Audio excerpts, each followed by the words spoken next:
tous et bienvenue pour le 158e numéro d'Hors-Jeu Capital, le podcast qui parle de l'actu du PSG et qui débriefe aussi ses matchs. Et ce qui va nous intéresser aujourd'hui, c'est la rencontre qui a eu lieu samedi soir, Paris Saint-Germain contre le Stade Brestois, victoire 2-0 avec des buts de Kylian Mbappé, évidemment comme toujours, et un but de Thilo Kehrer. C'est le deuxième après son but à Lyon et on va démarrer tout de suite. D'abord en vous présentant mes acolytes du jour. Tout d'abord le président du fan club de Michel Baker, président du fan club et seul adhérent, c'est un exploit. Celui qui pense que Baker a un Nuno Mendes dans chaque orteil, c'est Nicolas Puravo. Salut Nicolas. Ça commence fort, ça attaque d'entrée. Bonjour à tous. Comment ça va ? Ça va, n'écoutez évidemment pas ce que dit Mousse. Il y a énormément d'adhérents à ce fan club. On est de plus en plus nombreux à travers le monde. Je dis bien le monde. Ah d'accord, c'est worldwide. On est en train de préparer un énorme événement pour le jour où le PSG va racheter ce joueur, parce que vous savez qu'il y a une option. Et j'ai des sources comme quoi apparemment ça pourrait arriver très vite. Bon, bah écoute, on croise les doigts pour que ce ne soit pas vrai, mais... Et mon deuxième acolyte, celui qui est triste ce matin, triste malgré une victoire du PSG et malgré plutôt un bon match du PSG, mais sa patrie de cœur, son deuxième pays, l'Algérie, a perdu hier, après un premier match en Coupe d'Afrique des Nations qui a démarré par un nul. C'est une défaite hier contre la Guinée équatoriale. C'est Yacine Amned. Salut Yacine. Salut à tous. Comment tu vas, mon Yass ? Ça va. Pour ce podcast-là, ça ira. Heureusement qu'on débriefe pas l'Algérie. Hein. Ouais. Mais quand même, je précise, à part encore perdu, parce que ça faisait 35 matchs qu'ils n'avaient pas perdu. Donc merci. Oui, c'est pour ça que j'ai rectifié, parce que en plus, lors de la CAN, l'Algérie avait démarré par un match nul. Ouais. Et là, c'est une défaite. Donc après, c'est pas complètement mort, Yacine. Non, il reste de l'espoir mathématiquement, mais quand on voit le match, je m'arrêterai là. Il y en a et notre troisième camarade du jour, elle aussi un peu triste par la défaite des Fennecs, l'équipe d'Algérie contre la Guinée. C'est Fouteuse. Salut Fouzia, comment tu vas ? Salut Mousse, salut tout le monde. Bonjour. Non, je suis un peu comme Yacine, un peu dépitée, un peu plus positive que lui parce que je crois que j'ai lu la stat après le match hier. L'Algérie a frappé 35 fois ou 36 fois au but en 2 matchs, donc il y a quand même de l'espoir. C'est pas juste mathématique, il y avait des choses et il y a un peu de malchance dans le lot. Mais ouais, c'est vrai que c'est pas la meilleure entrée. Mais c'est bien que ça tombe bien que le PSG ait fait mieux parce que d'habitude, on est triste à cause du PSG et à cause de l'Algérie sur le dernier match. Et là, c'est bien. Il y en a un qui rattrape l'autre. Donc, c'était bien hier d'avoir 50%. Bon, écoutez, quant à moi, je suis très heureux. Le Maroc a enchaîné deux victoires. On est plutôt bien, c'est cool. Voilà, ça se fait ma petite pub pour mon petit Maroc. Maintenant que j'ai fait les présentations... Pardon ? Et pour ton petit Hakimi quand même. Notre Hakimi. Évidemment. mais surtout pour Vaïd, voilà. Oui, lui, pour moi, il est un peu algérien d'adoption. Oui, il est chez nous maintenant. Hein. Voilà, fallait pas le virer. Mais ça veut dire qu'Hakimi n'est pas prêt de rentrer. Écoute, c'est pas grave. Si on va au bout, c'est pas grave. Il sera pardonné. Et puis on a Kehrer maintenant, on a Kehrer. Exactement. Et en parlant de Kehrer, on va rentrer dans le vif du sujet. Donc, je le disais, victoire 2-0 samedi soir au Parc face à Brest avec des buts de Mbappé et de Thilo Kehrer. Un petit tour de table pour votre sentiment sur le match. Je rappelle la composition de départ. Donc normalement, ça aurait dû être Keylor Navas, mais il a été contrôlé positif à la Covid-19.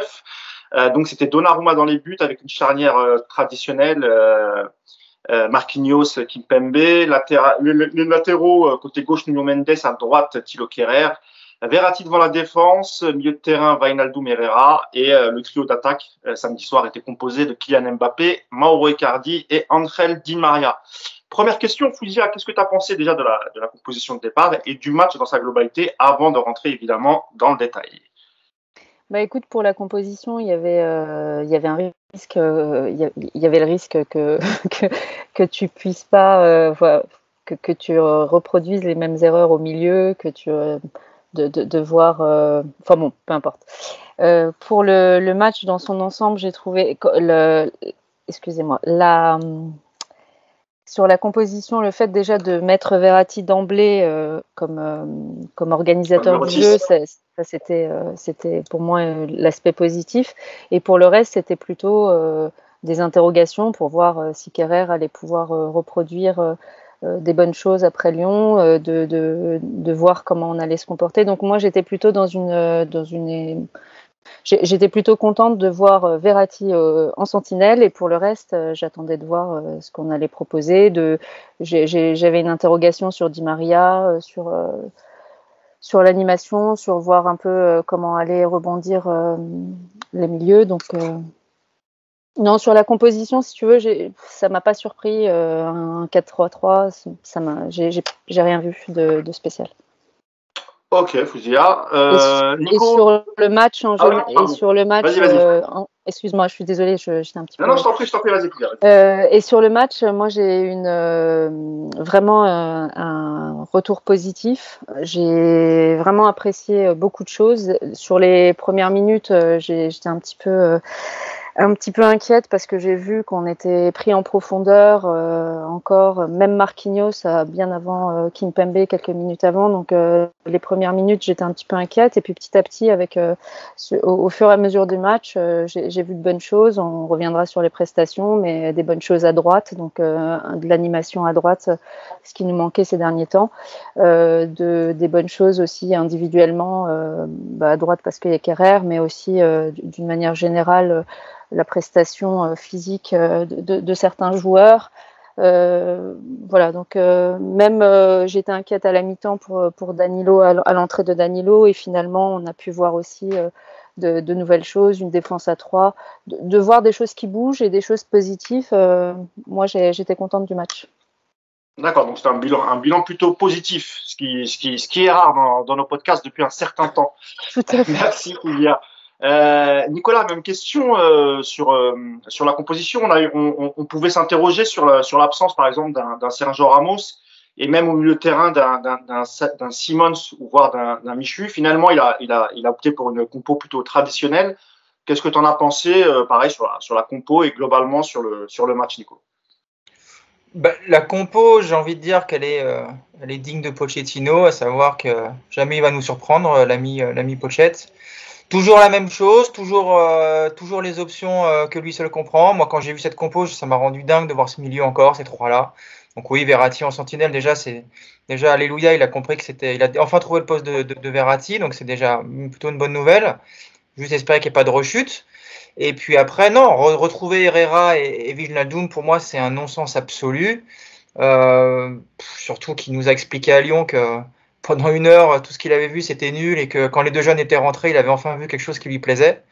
Et puis 1 semaine après, il remet ce qu'il a trouvé nul pendant 1 heure. Donc bon, visiblement, l'ami Pochettino, il est un peu maso, il aime bien souffrir avant de prendre du plaisir sur les matchs. Et donc hier, je pense samedi soir, il a encore eu sa bonne dose de souffrance en début de match. Après, sur le reste de la compo, elle est assez cohérente par rapport au moment. Bon, on pourra toujours débattre sur Icardi, Di Maria, mais par rapport aux forces actuelles, aux présences, c'est difficile de faire autre chose. Pour le coup, ça se comprend. Et puis derrière, on a la confirmation que Dagba est une grosse supercherie, qu'il n'est pas prêt de rejouer, à mon avis, des matchs importants, parce que quand tu vois qu'il est désormais derrière Kerrer, qui n'est absolument pas, je rappelle, latéral droit de formation, donc au moins la messe est dite. On sait que désormais que la doubleur d'Hakimi, c'est Kerrer, et puis pour le coup, en plus, il fait un match plutôt correct, il marque, donc ça c'est bon pour lui. Et puis on en reparlera aussi un peu plus tard. Moi, j'attends toujours cette défense à 3 avec Sergio Ramos, qui est donc prêt à jouer depuis maintenant 2 matchs et qui prend place sur le banc, car visiblement c'est là où il est le meilleur. Mais je ne désespère pas. Déjà la semaine dernière, je vous l'avais dit, on va finir par le voir, Sergio Ramos. Là, on l'a vu 20 minutes, je suis content.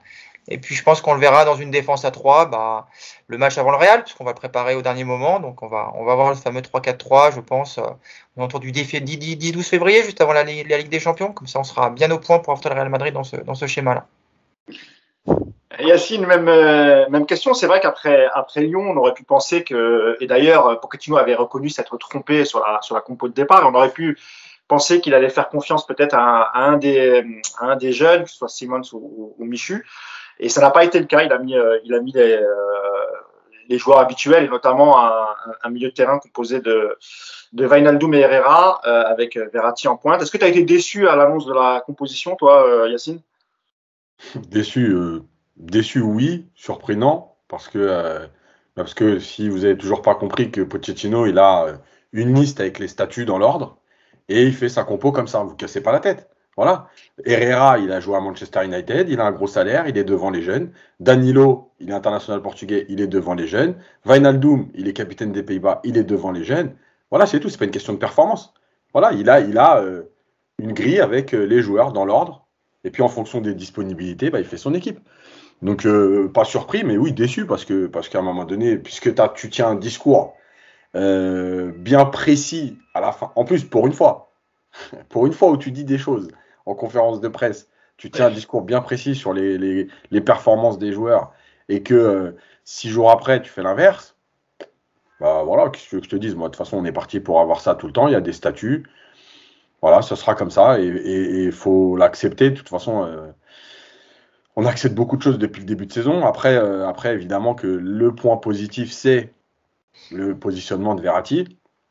Donc, il aura fallu à peu près 13 mois. Donc, si sur chaque joueur, il trouve le bon poste en 13 mois, il va falloir qu'il reste à peu près 12 ou 13 ans pour trouver le poste de chacun. Bon, on est pas mal là. Voilà, après le reste devant, qu'est-ce que tu veux faire? Il y a pas non plus 1000 solutions devant en ce moment. Ouais. Bon, voilà, Icardi, Di Maria, c'était à peu près sûr qu'il allait rentrer. Je rappelle que même Bernat, je pense que s'il n'était pas encore un peu malade, je pense qu'il aurait joué aussi. Parce qu'il revenait du Covid, tous ces joueurs. Voilà, après, sur la prestation, moi, je suis globalement positif. Même si, pour moi, la première période, elle n'est pas bonne. Il y a 3 minutes d'entrée où tu as l'impression que ça va jouer. Il y a le premier échange, là, Di Maria, Mbappé, 1-2, etc. Et puis après, hop, on a éteint la lumière pendant un quart d'heure. On l'a rallumée 3-4 minutes. On l'a éteinte encore une fois pendant 20 minutes. Et puis en deuxième mi-temps, on s'est dit, tiens, bon, allez, on va peut-être faire autre chose. Donc là, ça a été mieux. Le début de seconde période est bon et le passage à 3 bah, te permet d'avoir une organisation plus intéressante pour tout le monde. Bon, voilà, après j'ai une idée sur l'histoire de la défense à 3, mais j'en parlerai après.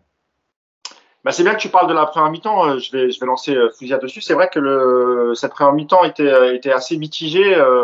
Le PSG a eu du mal à rentrer dans le match, comme à l'accoutumée, hein, d'ailleurs, et a même failli être surpris par un manquement de Kimpembe, qui donne vraiment une véritable occasion à Brest, et un Donnarumma qui sort un arrêt magistral qui évite au PSG de prendre un but dans le début de match.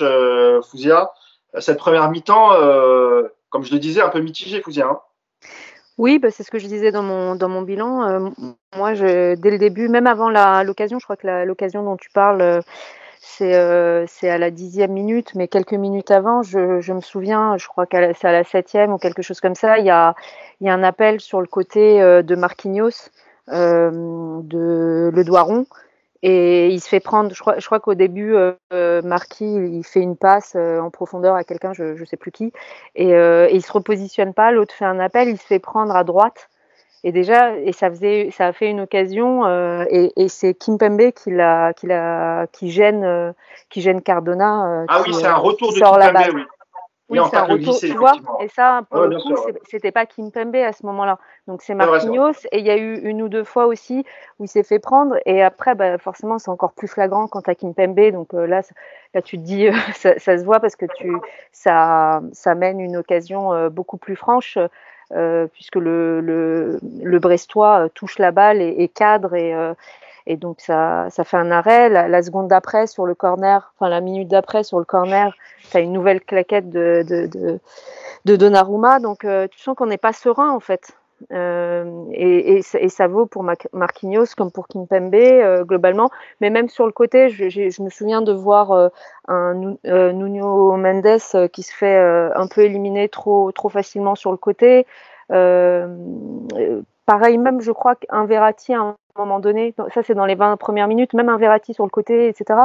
Donc j'étais pas hyper contente de notre. Je m'y attendais puisqu'on nous avait dit que Brest c'était une équipe qui était très axée sur les contre-attaques et sur les transitions rapides, etc. Donc je m'y attendais, mais je m'attendais pas à ce qu'ils aient autant de facilité. Et finalement, même d'ailleurs dès la première minute, une des premières minutes, au milieu, tu as Verratti qui peine un peu à la relance à la contre-attaque des Brestois, qui peine un peu au milieu, qui se fait surprendre. Ça donne pas d'occasion franche, mais voilà. Donc sur cette partie-là, moi, je reste encore inquiète et je me dis que s'ils avaient joué un peu mieux, on aurait pu encore courir après le score. Et ça me dérangeait vraiment. Après, sur le reste, j'ai vu des belles choses. On en parlait tout à l'heure. Moi, j'assimile un petit peu ce que disait Yacine. C'est vrai que tu as l'impression au départ, je l'assimile un peu à la présence de Di Maria, qui a été un peu catalyseur au départ, qui avait des accélérations, des passes, des centres, qui a vraiment animé qui a un peu animé. Donc tu avais l'impression que voilà, ça allait démarrer, puis il y a des moments, voilà, ça redescendait. Donc voilà, sur cette partie, sur la première, l'entrée dans le match, ça m'a pas, ça reste des choses qu'on n'a pas résolues. Et en revanche, c'est des entames de. Après les combinaisons, on a vu, c'est ce que disait Yacine, on a vu des belles choses, on a vu des belles combinaisons. On a vu aussi que moi, Di Maria, je ne sais pas si c'est parce que ça faisait longtemps qu'il n'avait pas joué, mais on a vu que parfois il y avait il manquait des automatismes. J'ai vu par exemple un Verratti. À un moment donné, il lui fait ce qu'il fait tout le temps d'habitude, une louche, et Di Maria attendait la balle dans les pieds. Un autre moment, je ne sais plus, c'est la même chose. Il y a une contre-attaque, c'est Mbappé qui se lance dans la profondeur et qui lui met dans la profondeur. Et ben pareil, il l'attendait dans les pieds. Donc tu as l'impression qu'il y a encore des. Voilà, il retrouve petit à petit ses marques. Je me pose la question parce qu'après il s'est éteint, je me pose la question de son état physique après le Covid. Est-ce qu'il a été affecté? Voilà. C'est possible parce que ça avait déjà été le cas, parce qu'il avait déjà eu Di Maria, et c'est vrai qu'il avait déjà eu du mal à revenir après la première fois. Et puis sur les autres pour Kehrer, parce que j'imagine qu'on va en parler après, mais sur les autres, moi j'étais contente de voir régulièrement Kehrer dans la surface, même Wijnaldum sur la première. Sur les cas particuliers, on va revenir après. Ouais. T'inquiète pas, on aura l'occasion de parler de Kehrer et Wijnaldum. Là, on fait d'abord un petit tour de table globalement sur cette première mi-temps. C'était pour te dire que j'étais contente de voir quelques joueurs, que ce soit Kehrer, Wijnaldum, etc., dans la surface, de voir un peu plus de monde dans la surface, en plus d'Icardi, enfin des offensifs, quoi. Oui. D'ailleurs, tu fais bien de souligner le cas Wijnaldum. On va y revenir parce que c'était plutôt une bonne première mi-temps de sa part avant qu'il ne se blesse. Nicolas, sur cette première mi-temps, c'est un peu l'habitude que les Parisiens ont à l'entame du match. Toujours un peu, ça démarre mollement, ça donne des occasions, notamment en contre-attaque à Brest. On a toujours du mal, Nicolas, à rentrer directement en première mi-temps à mettre de l'intensité. Ça monte toujours crescendo. C'est toujours un peu le défaut des débuts de match du Paris Saint-Germain, Nico. Ouais, bah après, s'il s'échauffe comme Icardi quand il est remplaçant, tu comprends qu'il ait du mal à rentrer dans les matchs. Sur le début, en plus, c'est même pas surprenant, parce que de toute façon, c'est une équipe qui sait absolument pas gérer la profondeur. On voit ça depuis des mois. Alors, pour plein de raisons, t'as Nuno Mendes, lui, c'est souvent par étourderie dans le placement. Il y a des lacunes, c'est plus des étourderies, il y a des lacunes dans le placement. Kimpembe, lui, il a des sautes de concentration régulières. Marquinhos, qui compense souvent à droite ou à gauche, ça lui arrive aussi d'être pris, forcément. Paradoxalement, c'est même Kehrer qui a le mieux géré, je trouve, ces situations-là, alors que c'est pareil, il est souvent également habitué à des difficultés de placement quand il est dans le couloir. Donc voilà, c'est une équipe qui a toujours eu ce problème, et moi c'est pour ça que je milite pour une défense à 3, parce que moi ça va avoir ce mérite-là de régler déjà le problème, à mon avis, de la profondeur. Donc quand tu joues une équipe comme Brest pendant 10-15 minutes, qui débute, voilà, tu as des joueurs qui sont pas encore fatigués, qui sont là pour... Il y a les consignes du coach qui doivent sûrement expliquer justement d'entrée, pressez-les, mettez de la vitesse, de l'intensité, parce que les Parisiens, ils aiment bien rentrer tranquille dans leur match. Donc tous les débuts de rencontre, quelque part, on va retrouver les mêmes ingrédients. il y a à mon avis quand même de quoi s'inquiéter, parce que quand Fouzi a dit qu'elle a été étonnée, enfin pas forcément étonnée ou surprise, parce qu'elle savait que Brest était une bonne équipe de transition et que ça pouvait être dangereux pour le PSG, bah ouais, c'était Brest. Voilà. Dans 3 semaines, c'est le Real. C'est le Real, et puis vous allez voir, dans le genre équipe de transition, c'est Brest, mais un petit peu au-dessus quand même. Hein. Donc effectivement, il y a de quoi s'inquiéter par rapport à cette gestion-là de la profondeur. Et après, sur la première mi-temps, et puis bon, même après pour élargir, ça a été effectivement un match avec des périodes de creux comme on le voit souvent. Des meilleures périodes où on a vu effectivement des combinaisons, on a vu des joueurs essayer des choses, on a vu choses assez rares, des 1-2, même des jeux à 3 de temps en temps. Mais le problème, c'est que c'est rare parce que c'est des choses, encore une fois, qui ne sont pas travaillées. Voilà, ça saute aux yeux. Quand tu as tes joueurs créatifs qui sont tous inspirés à peu près au même moment, bah, ça te donne effectivement des séquences de jeu sympas. Et puis, bah, quand tu n'as qu'un joueur qui est inspiré, comme c'est souvent le cas avec Mbappé ou des fois Verratti, bah, les autres à côté qui ne sont pas au même niveau, bah, c'est difficile. Et ça, c'est parce que tu as une équipe qui n'a pas de circuit de passe, tout simplement. Hein. C'est la même chose que pour la profondeur. C'est un problème récurrent avec ce PSG de Pochettino. Donc, bah, tu es complètement livré à la création de tes meilleurs joueurs. J'ai effectivement trouvé qu'en deuxième période contre Brest, ils étaient plusieurs à être bien inspirés, ce qui a donné effectivement des séquences de jeu sympas. Mais malheureusement, je pense, j'espère me tromper, mais je pense que c'est ce genre de choses-là, on le verra de temps en temps ponctuellement, mais qu'il ne faut pas s'emballer, qu'à mon avis, ça ne va pas changer grand-chose au quotidien de cette équipe. Tu évoquais le Real Madrid, Nicolas. Le Real Madrid a gagné hier en finale de la Supercoupe d'Espagne face à l'Athletic Club de Bilbao. Yacine, on va passer à la deuxième mi-temps parce que tu avais évoqué rapidement la première mi-temps. Et tu voulais notamment nous parler du bloc équipe, Yacine, que tu as, j'imagine, trouvé plus intéressant peut-être en deuxième mi-temps. Ouais, parce qu'en fait, déjà, il y a plein de choses. Je reviens juste un mot sur la première, parce que ça va se passer sur la deuxième. Sur la première mi-temps, les trois de devant, à part sur 2 ou 3 courses de 30 mètres, quand Icardi perd le ballon et qui fait 30 mètres de course pour aller le récupérer, ou Di Maria à un moment donné qui traverse le terrain en diagonale pour aller tacler, il n'y a aucun travail. Donc si les gens pensent que ça suffit de défendre à 7 et qu'il n'y a pas de problème, que les 3 de devant, eux, ils attendent le ballon pour aller faire les contre-attaques ou pour attaquer tout seul quand ils ont le ballon, je pense que soit vous êtes arrêté au football des années 80, soit quelque chose que je ne comprends plus, moi. Donc ces 3 joueurs-là, ils n'ont pas travaillé du tout de la première période. D'ailleurs, j'avais mis une photo sur Twitter à un moment donné d'une séquence où on les voit, les 3, complètement coupés du reste de l'équipe.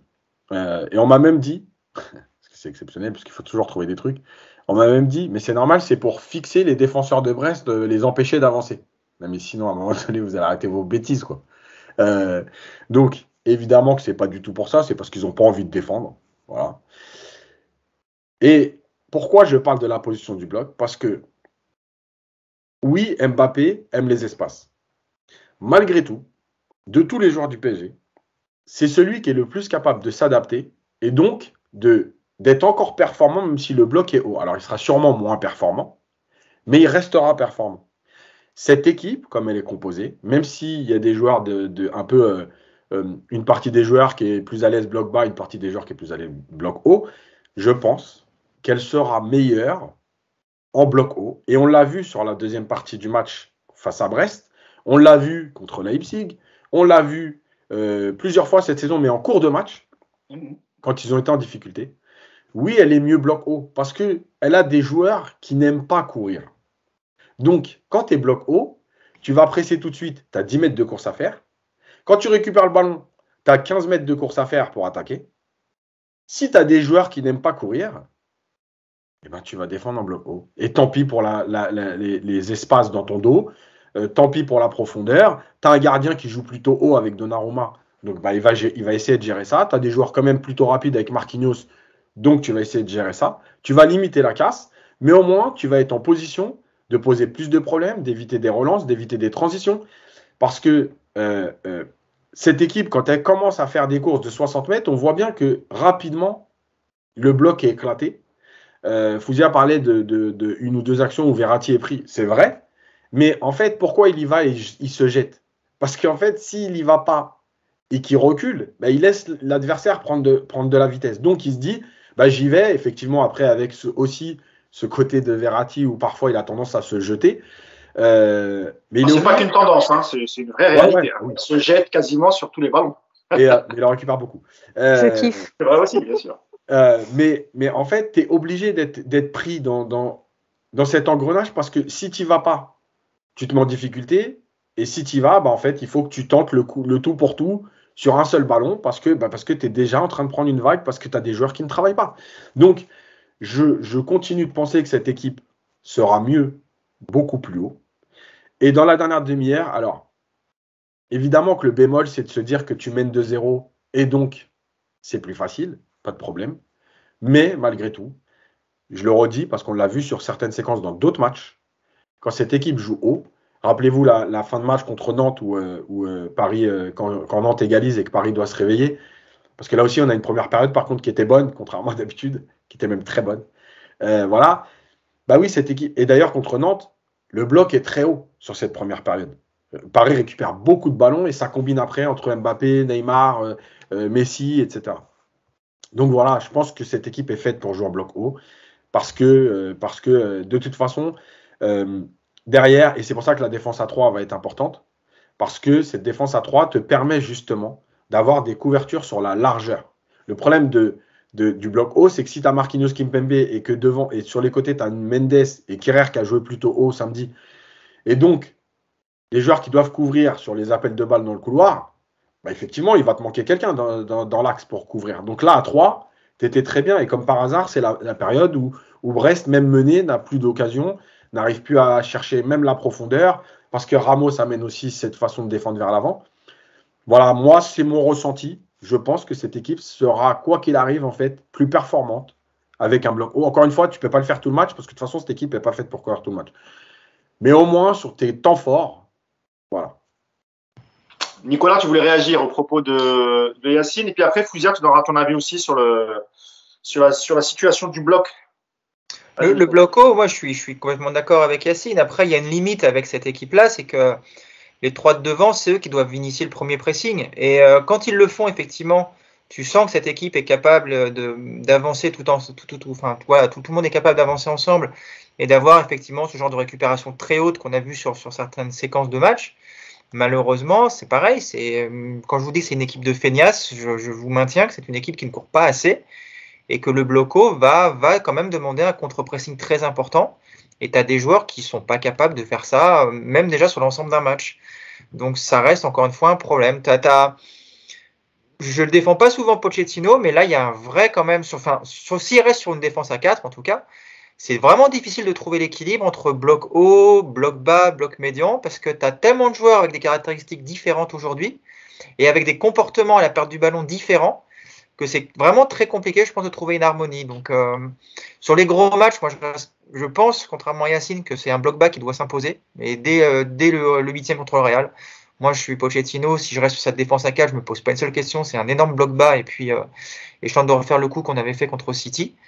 Parce que je ne pense pas que cette équipe, dans les gros matchs, soit capable, avec une défense à 4, de jouer sur un bloc haut. Pour moi, il va y avoir un déficit d'effort, d'envie défensive et puis même de coordination. Parce que voilà, c'est pas quelque chose d'inné chez ces joueurs. Tu as trop de différences entre les différents éléments offensifs. Et pour moi, un bloc haut sur les gros matchs, c'est vraiment, vraiment suicidaire. Même avec une défense à 3, Nico? Ah non, après, si on passe sur une défense à 3, c'est plus la même chose. Mais là, la défense à 3, ça fait, on l'a vu, 3 mi-temps en 13 mois. Donc, si on commence sur une défense à 3 contre le Real, c'est plus que la grosse cote et on pourra en parler beaucoup d'ailleurs, parce que ce serait quand même assez étonnant, mais bon, on sait jamais. Et toi, Fouzia, qu'est-ce que tu en penses alors? Tu es plutôt bloc haut, bloc bas? Moi, je suis plutôt Verratti. C'est tout. Mais on y arrive. Non, on y arrive. je plaisante, mais non, je rejoins. Je rejoins Nicolas. Je ne crois pas une seule seconde à la défense à 3 comme système de départ. J'ai bien écouté. Je suis comme Yacine. Il faut arrêter de rêver. Il faut écouter Pochettino et se faire une raison. C'est que il le dit. C'est un système qui demande une certaine animation, etc. Et je pense qu'il dit. Quelque part qu'il le travaille pas et qu'il n'a pas vraiment l'intention de le travailler comme option prioritaire. Donc moi j'y crois en cours de match justement pour compenser, pour s'ajuster quand tu galères vraiment, pour apporter un peu, remonter un peu ton bloc. Donc, mais sinon plutôt bloc haut, je rejoins Yacine, moi j'en rêve, mais je rejoins aussi Nico, on n'y arrive pas. On a vu sur certaines séquences un Mbappé et un Di Maria un peu presser le gardien, mais c'est des petites choses, des petits passages, j'ai l'impression que c'est pas assez coordonné. En plus, tu as eu des permutations entre Di Maria qui est revenu à gauche, qui était à droite, t'as eu beaucoup de choses, j'ai pas l'impression que ce soit bien rodé, donc ça m'étonne pas qu'il soit en 4-4-2 et je pense effectivement comme Nico, si tu joues contre une équipe qui est beaucoup trop forte et beaucoup trop bien organisée comme City, et ça sent la défense à 4, sécurité, bloc bas. Enfin voilà, je vois comme ça. D'ailleurs, Foudia, c'est souvent en bloc bas que Paris réussit à battre les grosses équipes. Ça avait été le cas aussi du Bayern, Manchester aussi. C'est vrai que face à ces grosses écuries, et notamment des équipes qui sont très très fortes en contre-pressing, Paris, en bloc haut, ça paraît quand même très très dangereux. Ben, ça paraît dangereux. Après, on a vu sur certains matchs, mais c'est toujours pareil. Si tu as peur de ton adversaire ou tu connais trop bien ses forces, tu vas moins risquer. Donc, on n'a pas le résultat. Tu vas le risquer contre des Leipzig, contre des Bruges éventuellement, etc. Mais après, moi, j'ai l'impression que c'est vraiment...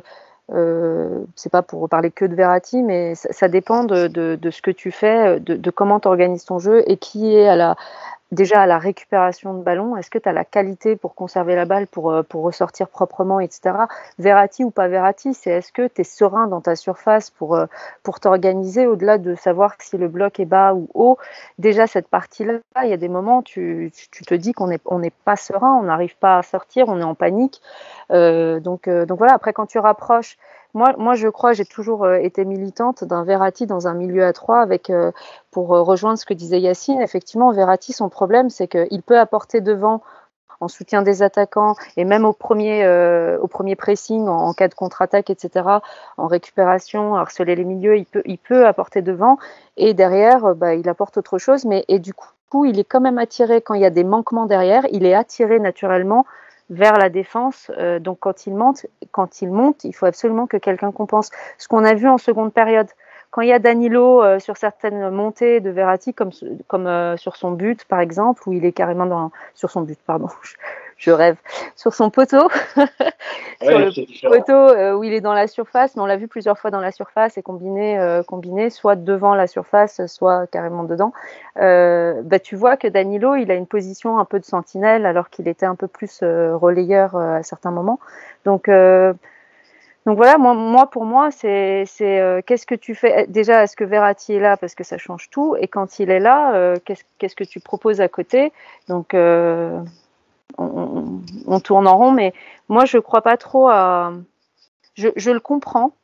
Si Ramos n'est pas fiable, je comprends comme il a peu de temps pour se préparer, pour travailler les systèmes, je comprends qu'il ne se fatigue pas à travailler la défense à 3 en se disant dans sa tête que son objectif de défense à 3 c'est Danilo, Marquinhos et Kimpembe, tu vois. Je comprends.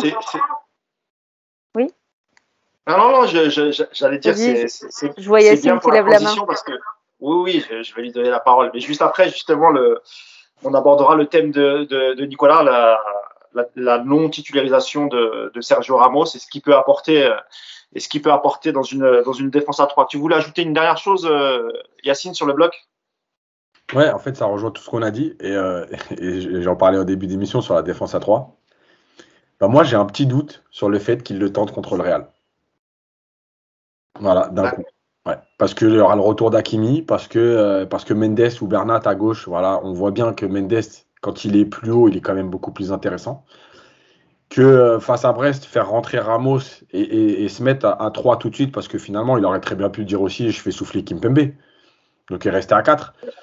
Moi, je pense que ça peut être envisageable qu'il lance cette défense à 3 contre le Real.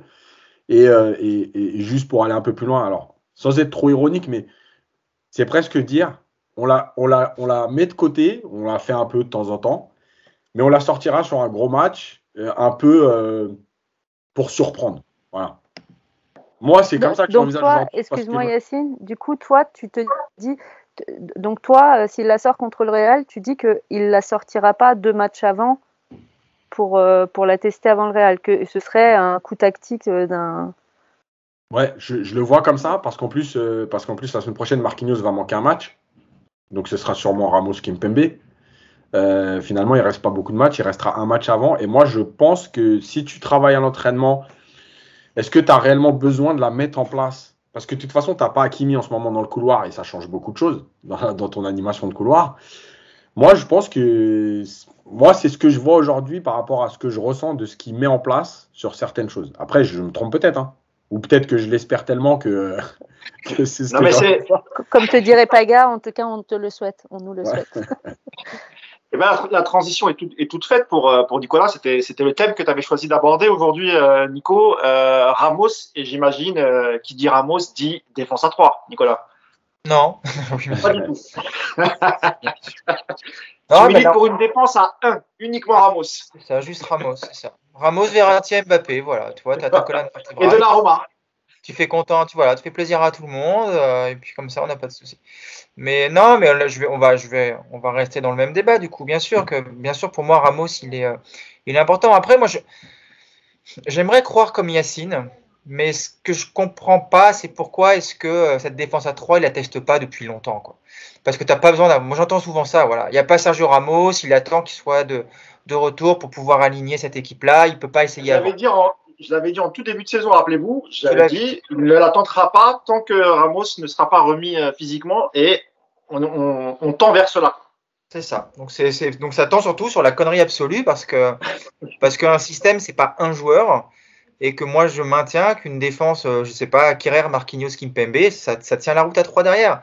C'est pas une question de joueurs. Enfin, oui, c'est important d'avoir des joueurs qui vont être bons dans ce système-là, mais il n'y a pas que 3 joueurs dans un système à 3. Voilà, tu as toute l'animation autour, tu as tes 2 milieux qui vont devoir se positionner différemment, tu as tes 2 pistons qui vont travailler, tu vas devoir recentrer tes 3 de devant, parce que c'est justement l'avantage du 3-4-3, c'est que tu peux imaginer Messi et Neymar dans l'axe avec Mbappé devant eux, avec vraiment ces 3 joueurs très proches l'un de l'autre, parce que de toute façon, on le voit bien que naturellement, ils sont attirés les uns par les autres. Donc, ce système-là, ça fait déjà des semaines et des mois qu'il aurait dû être travaillé. Et si tu ne fais pas ça contre Brest en championnat, si tu décides de le faire pour la première fois contre le Real Madrid, ou éventuellement peut-être un match avant, et puis tu vas te cacher derrière le fait de l'avoir fait 2-3 fois dans des matchs, ça relève encore une fois du gros foutage de gueule de Pochettino, qui est là en gros, qui attend la fin de l'année pour se barrer en Angleterre, et qui va nous faire n'importe quoi jusqu'au bout. Moi, je ne comprends pas qu'on assimile cette défense à 3 au seul Ramos. Voilà, ça je comprends pas. Parce que justement, pour moi, ça rejoint ce que je vous ai dit au début sur les statuts. En fait, si tu mets Kerrer, même si tu travailles ta défense à 3, mais que tu mets Kerrer, t'expliqueras à Di Maria qu'il est sur le banc parce que Kerrer joue. Voilà. Et on revient au statut. Quand il y a Di Maria qui est disponible, avec Neymar, Messi, machin, avant, là, puisque c'est depuis avant, enfin, plutôt dans la saison, en gros, ils doivent jouer. Donc, je ne peux pas dire à Di Maria, tu vas sur le banc parce que je vais mettre Kerrer. Moi, je reste persuadé que c'est Yacine, ça. sur Di Maria, quand Messi, Neymar et Mbappé étaient dispo, il était remplaçant. Non, il était remplaçant 2 fois. Ah, mais tu peux pas faire il les a rarement alignés les 4. Ah non, il les a beaucoup alignés les 4. Contre Lyon, contre Rennes, quand ils sont tous disponibles. Rappelez-vous quand ils sont tous disponibles. Et tu sais pourquoi tu as la sensation qu'ils ont moins été alignés? C'est parce que les Sud-Américains ont beaucoup joué des matchs éliminatoires à la Coupe du Monde en plus. Là. Internationaux, oui, c'est vrai. Du coup, ils sont revenus plus tard à chaque fois. Quand ils ont été là, ils ont été alignés. Et le problème, c'est que, je reviens au statut, moi, je suis mousse là-dessus sur Ramos, mais c'est parce que si Ramos joue, tu peux dire à Di Maria, je mets Ramos, c'est Sergio Ramos. Si c'est Kerrer ou Diallo ou Danilo, l'autre ne l'acceptera pas. Déjà qu'il a du mal à l'accepter d'aller sur le banc. Alors si en plus c'est pour lui dire pour mettre Kerrer, je te le dis tout de suite que...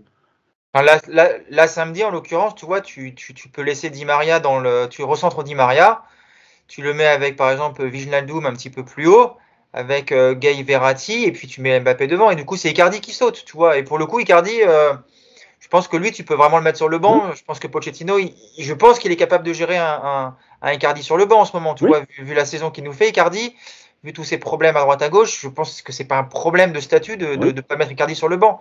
Donc c'est que vraiment, à mon avis, dans sa tête. Et alors, Nicolas, vas-y. J'avais une question, Nicolas, pour toi. On parle beaucoup de la défense à 3 et les conséquences sur les offensifs parisiens, mais on peut aussi revenir à la défense, strictement dit, c'est-à-dire que est-ce que cette défense à 3, ça peut aussi aider Kimpembe, qui parfois, lorsqu'il s'agit de couvrir, il est un peu en difficulté. Donc, dans une défense à 3, est-ce que ça simplifierait peut-être mieux les choses, plus les choses, pour Presnel Kimpembe? La défense à 3, et vous pouvez regarder toutes les équipes qui l'utilisent, comment ça se passe. Ça te donne une sécurité dans la largeur et aussi dans la profondeur. Ça, c'est un système. Il a parfois du mal à gérer Kimpembe la profondeur. Hein. Oui, mais Kimpembe, il sait gérer tout ça. Il faut juste qu'il soit concentré du début à la fin. Les erreurs de concentration, c'est pas le système qui va les gommer, malheureusement. Ça c'est autre chose. Mais ce système à 3, aujourd'hui, il va quand même t'apporter déjà de la sécurité en profondeur et en largeur. En plus, tu as encore une fois, on va juste se redire les mêmes choses. Tu as 2 pistons qui ont été complètement éduqués dans ce système-là, qui sont complètement faits. Yacine demandait à avoir des joueurs hauts. Bah justement, tu vas avoir ces 2 pistons qui vont jouer haut. Ça va également te permettre de recentrer tes trois attaquants plus dans de l'axe. De toute façon, ils sont naturellement attirés par ça. Donc, tu vas plus avoir des zones complètement vides parce qu'on l'a vu combien de fois, Hakimi qui monte plus. Hakimi, il a bien compris quand il a dit Maria devant lui ou Messi. Il peut monter, Hakimi, il n'y a pas de souci, mais alors derrière, c'est terrible. Derrière, c'est le désert. Il est tout seul pour couvrir, c'est l'enfer. Donc, ce système à 3, il va quand même solutionner, je pense, énormément de choses. Après, alors je le vois d'ici le scénario. Pochettino qui te lance le système à 3 contre le Real, le système il va pas être rodé, tu vas prendre une boucherie, et puis derrière c'est ah là, vous nous avez fait chier avec le système à 3 pendant 6 mois, regardez le résultat. Ça se travaille aussi, ça se travaille un système à 3. Et le PSG, alors peut-être, comme le dit Yacine, qu'il le travaille à l'entraînement, peut-être qu'ils sont super bons à 3 derrière à l'entraînement, c'est une tuerie, que les U17 ou les U16 qui viennent jouer en douce, on leur met des grosses tannées toutes les semaines parce qu'on est super fort à 3 derrière, et qu'on va juste faire la surprise, mais bon. La dernière fois qu'on a... En plus, Nico, il faut pas oublier que samedi soir, tu avais ni Neymar ni Messi. Est-ce que avec Neymar et Messi, même avec une défense à 3, est-ce que ça sera aussi efficace? Mais ce sera même efficace, Mousse. Ce sera plus efficace, Mousse. Neymar et Messi, regarde Messi quand il commence sur un couloir, c'est catastrophique. Il a plus les jambes. Neymar, quand tu le mets couloir gauche, au bout d'un quart d'heure, il est plein axe parce que c'est son jeu. Il est attiré par l'axe. De toute façon, et avec Mbappé qui joue aussi maintenant dans l'axe et qui pour lui, le coup, il aime bien partir sur les côtés, mais de toute façon, avec Neymar et Messi, tu pars dans le principe qu'ils vont être titulaires tous les deux contre le Real. Ce serait étonnant qu'ils ne le soient pas. Bon, bah voilà, tu as le choix. Tu les mets dans un couloir, dans un 4-3-3 classique, et puis on sait ce qui va se passer. Ou tu les mets dans ce système où qui te permettent de les axer beaucoup plus. Et moi, je reste persuadé que ce système-là sera beaucoup plus efficace. Après, encore une fois, le problème, c'est que ça se travaille. Parce que on parle là de Verratti en sentinelle où il est très bon. Là, ce sera plus une sentinelle, Verratti. Ce sera un double pivot avec Gay, par exemple. Donc, c'est des courses différentes. C'est un pressing différent à la perte du ballon. Tout ça, c'est de la coordination à travailler. Et voilà, le PSG ne travaille pas de toute manière. On le voit bien. Donc, je sais pas. Mais la dernière fois qu'on a créé un 3-5-2 comme ça, sorti de nulle part, une défense à 3, c'était à City avec Laurent Blanc, on a vu le résultat. J'espère que Pochettino, c'est pas dans sa tête de dire, allez hop, le jour du Real, je vais sortir la défense à 3 comme ça, par magie. Parce que ça peut faire drôle. La différence, c'est que là, on a au moins 3 mi-temps. 3 mi-temps. C'est pas grand-chose, mais on l'a déjà vu 3 mi-temps depuis le début de la saison. Et puis, il y a un match par semaine jusqu'à la première confrontation contre le Real. Normalement, tu as quand même un petit peu de temps pour travailler sereinement. Le stage à Doha a été reporté, donc là, tu as quand même un peu de temps pour mettre ça en place. Et puis, on a vu aussi des bonnes choses. L'entrée de Ramos hier, samedi, elle était pas mal. Et c'est quand il est rentré qu'on a eu les 20 dernières minutes avec pas mal d'occasions, notamment l'utilisation des côtés. Donc, c'est vrai que c'est peut-être les 20 meilleures minutes du PSG cette saison. Et on se sent toujours réticent à installer ça alors qu'il y a du jeu, les joueurs s'éclatent. On a vu un Nuno Mendes complètement transformé. On y reviendra tout à l'heure sur notamment les 2 latéraux, Kerrer et Mendes. Kerrer, d'ailleurs, qui a eu beaucoup d'activité sur son côté droit. J'ai l'impression beaucoup plus qu'Hakimi quand Hakimi jouait avec Messi à droite. Donc voilà, Kerrer a eu pas mal de ballons. Fouzia, tu es là ou pas? Oui. Ah, Fouzia, c'est à ton tour, c'est ton thème. On va aborder le cas Marco Verratti, Fouzia, qui a fait encore un énorme match samedi Écoutez, soir. je vais essayer de ne pas faire le fan club en direct live, mais oui, donc pour rebondir sur ce que disait Nico juste avant, effectivement, la défense à 3, ça permet. Moi, j'ai toujours été de ceux qui pensent que Verratti est meilleur quand il y a une vraie sentinelle à ses côtés, c'est-à-dire quelqu'un qui est assez bas et avec qui il travaille, un peu comme avec Mota, ou même en sélection avec Jorginho, quelqu'un qui va l'apaiser sur les risques et qui va le rassurer, où il va se dire, voilà, je peux alterner, je peux monter, je peux, voilà. Et là, on l'a vu avec l'entrée de Danilo et un peu cette défense, il peut monter et apporter plus haut. Mais il peut faire les deux. Verratti, c'est pas quelqu'un qui va faire que relayeur, ou il peut osciller entre les deux, revenir aider avec sa qualité de conservation et sa résistance au pressing. Donc je trouve que voilà. Donc là sur le match, moi ce que j'ai aimé, c'est que déjà qu'il soit d'entrée, comme on n'a pas de Jorginho et ni de Barella, qu'il soit d'entrée devant la défense, qu'on ne le balade pas à gauche ailier, je sais pas où 10 en l'absence de tout le monde. Donc j'étais contente qu'il soit devant la défense. J'étais contente que physiquement il a l'air, il enchaîne. Je crois que c'est son 3e match. Vrai. Donc physiquement c'est bien. Parce que à chaque fois qu'il prend un coup, la dernière fois le petit coup d'Emerson sur la cheville, justement, j'ai toujours peur qu'on nous dise, ça va être 4 semaines d'absence, je sais pas quoi, un truc, une dinguerie. Donc là c'est bien, il avait l'air en forme, il avait l'air dans son match. J'ai aimé le fait que il apporte, il participe dans les deux camps. Donc ça m'a, voilà, qu'il apporte beaucoup offensivement aussi par sa présence. Est-ce que surtout sur la deuxième mi-temps. Et puis, oui, c'est déjà bien qu'il le retente. On sent qu'il était appliqué, qu'il avait envie de bien faire. Et puis, il a même tenté sa chance, il a tiré. Et encore, il a un autre moment, je crois qu'il peut tirer, il est en position, il fait tout le travail, etc. Il la décale pour Kerrer, qui rate l'occasion. Mais voilà, on voit des choses qu'on voyait plus, même en Ligue 1, on ne les voyait plus. Donc ça, c'est positif et je trouve que ça apporte du dynamisme pour l'équipe. Donc j'étais très, très contente on sent quand il est bien qu'il a une envie offensive et que voilà, on voit que ses qualités habituelles, donc sa qualité de passe, etc., ça était là. Donc c'est bien, c'est de bonne augure. J'espère que ça va durer.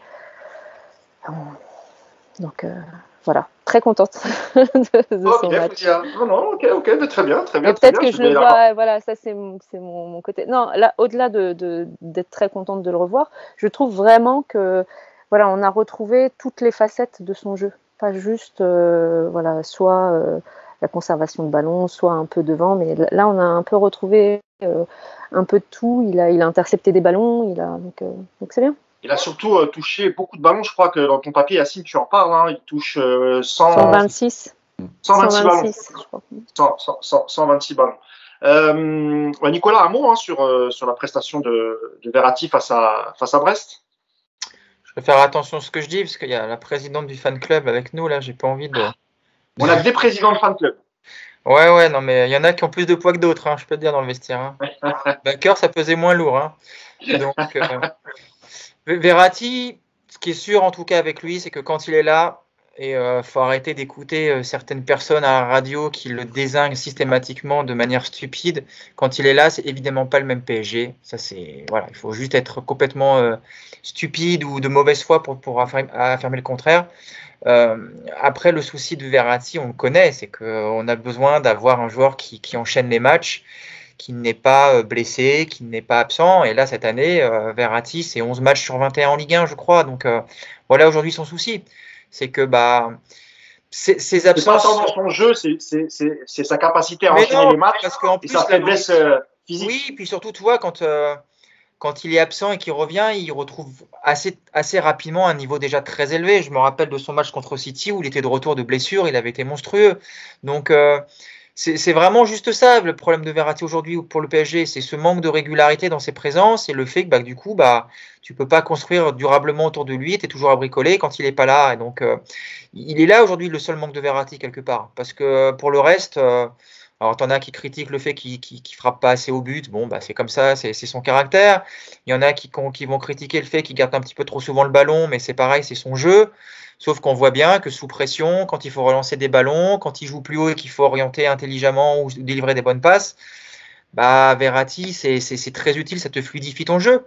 Maintenant, on peut aussi, encore une fois, je te le dis, tu peux regretter qu'il y a beaucoup d'absences, et puis ça reste un milieu qui marque pas, je ne vais pas dire peu, parce que on va dire qu'il marque pas de but. Et puis cette année, même, il fait même pas de passe décisive, tu vois, voilà. Mais c'est pas pour autant que tu peux pas résumer Verratti à juste ces statistiques-là de buts et de passes. Et il est évident que le PSG avec Verratti, c'est pas du tout le même jeu, quoi. Il te fluidifie tout ça, et il est vraiment important. Mais moi, je regrette vraiment que ce joueur ne soit pas capable de. C'est pas qu'il soit pas capable, c'est que je regrette que ce joueur n'arrive pas à avoir une saison complète avec 30-35 matchs de Ligue 1, avec des périodes, des montées en puissance et donc des rechutes régulières. Voilà, moi il me frustre ce joueur. Voilà, je l'aime beaucoup, mais à l'arrivée, quand il va partir du PSG dans, je sais pas, 5-6 ans, quand il aura fini sa carrière peut-être, quand on me demandera qu'est-ce que je retiendrai de Verratti, j'ai peur que ce soit ça en fait. Ce soit la frustration d'avoir eu un joueur à mi-temps. Et déjà, quand on voit ce qu'il nous apporte à mi-temps, je n'ose pas imaginer à temps complet ce que ça pourrait donner. Donc voilà, j'espère déjà qu'il va être monté en puissance là, jusqu'au match contre le Real, qu'il va enchaîner même jusqu'au match retour du mois de mars. Voilà, j'espère qu'on est parti pour une belle demi-saison avec un Verratti présent à tous les matchs. Il est évident qu'avec lui, le PSG a beaucoup plus de force dans son jeu. C'est même complètement con de le dire, parce que ça se fait. Voilà, il y a une personne en France qui ne le voit pas, donc qu'est-ce que je vous dis? Moi, je le vois en tout cas. Yacine aussi le voit.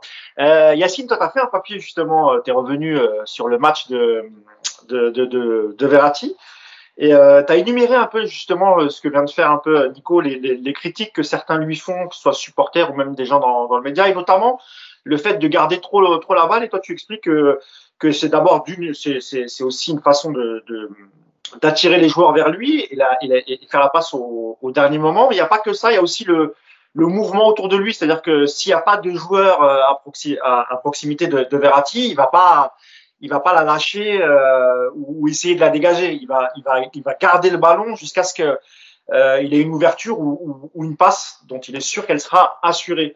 Il y a eu ça et aussi son positionnement sur le terrain. La semaine dernière, Yacine, tu notais, tu disais un peu sur un ton ironique que Marquinhos méritait plusieurs salaires parce que parfois il est devant, il comble sur les côtés, au milieu.